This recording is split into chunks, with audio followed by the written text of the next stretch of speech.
Hi, my name's Frank. I'm from Rhino Line-In's Technical Support Department. What we're going to do today is go over the Graco E-10HP machine.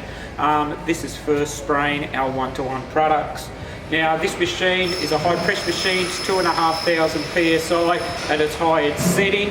Most of our products we spray between 1,800 and 2,500 psi.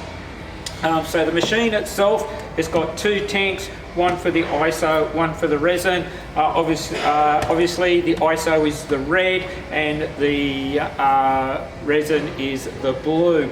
So basically this machine has got three sections to it. We've got our control panel, we've got our tanks, and then we've got the pump system itself. Now, it does heat the product, but it heats the product with a recirculation system. It doesn't heat the hoses. Generally, it takes about 40 minutes for the products to heat up to 40 degrees. Some products we need to get up to about 50, but it's usually between 40 and 50 degrees. The tank temperatures, and then we can set our pressure, our temperatures that come out of the machine itself to go to the gun.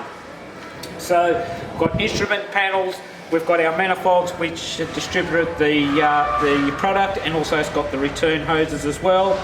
It's got our two control valves. We've got the blue for the resin, we've got the red for the ISO. So basically the way that the valves face is the way that the product will flow. So at the moment the product would flow from the pumps into the manifold, through the hoses, back through the return lines, then back into the tanks. So this is how we usually start the machine, and then we will move them once we want to once we want to start spraying. So first of all, we want to get familiar with our control panel. Now this is where it all happens.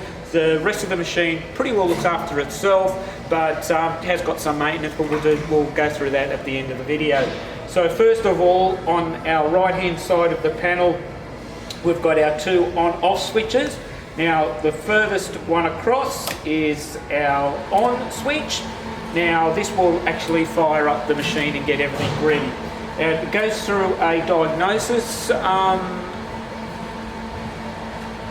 system. It's got a diagnosis system, so it'll go through that before it starts. You can start once the light is solid red, just above the speed controller. Now, if that is flashing, that means it's picked up a fault, and obviously we'll have to rectify that. Now, the amount of flashes that it does do, there is actually a list just here on the side. So if it's one flash that's out of balance, and then it goes down all the way down to 9. So if that light's flashing, the machine won't operate correctly, so you need to rectify that before you start. Now the next light along, which is flashing at the moment, this is our product level. Now when the light starts to flash, that means that you've got about 3.8 litres of product left in the tanks. So this is when, if you've got a spotter or if you're spraying, you want to make sure as soon as you see that light that you want to start organising to refill the tanks. Now the tanks take 20 litres each, so a total of 40 litres of product that you can spray out. Then next along, we've got our second switch is for our heater system. Now you flick that on,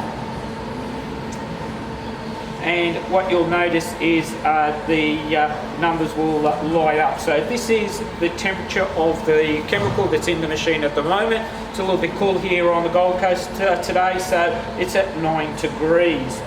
Now there's also, it runs through a fault system as well, but what happens is it will light up the number that the fault is, and those faults are down here. So E04, well that's a temperature probe fault, so that would come up as E04, but it goes from 1 down to 4,